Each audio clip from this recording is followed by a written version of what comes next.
Il y avait ce matin les cérémonies d'hommage aux 46 victimes du naufrage du navire Egos en janvier 1961.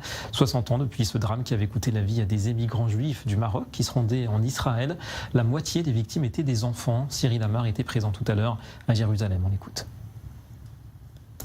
C'est une histoire d'un autre temps que les Israéliens commémorent aujourd'hui, une époque où Israël et le Maroc n'entretenaient pas de relations diplomatiques. Nous sommes en 1961, le Maroc vient d'accéder à l'indépendance et le jeune roi Mohamed V interdit l'émigration juive vers Israël. Qu'à cela ne tienne, le Mossad va louer un vieux rafio craquant baptisé du nom d'Egos, un bateau qui servait à la marine britannique durant la Seconde Guerre mondiale.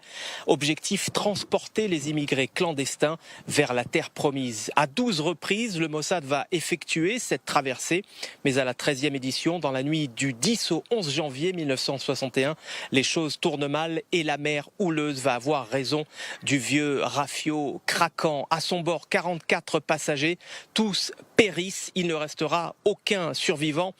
Les autorités marocaines réussissent à repêcher en mer les dépouilles de 22 naufragés enterrés à la hâte au cimetière d'Al-Hoceima.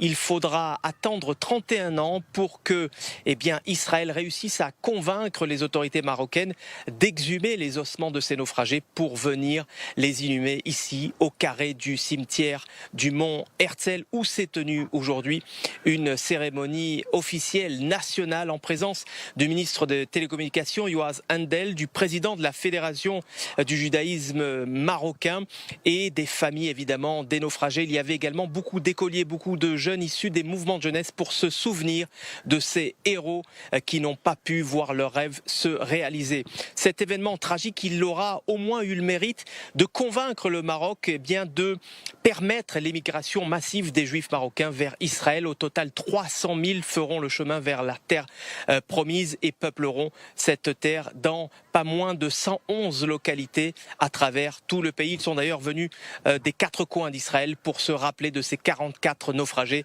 du navire Egos, un événement qui a une saveur toute particulière évidemment cette année, un an seulement après la reprise des relations diplomatiques entre Israël et le Maroc.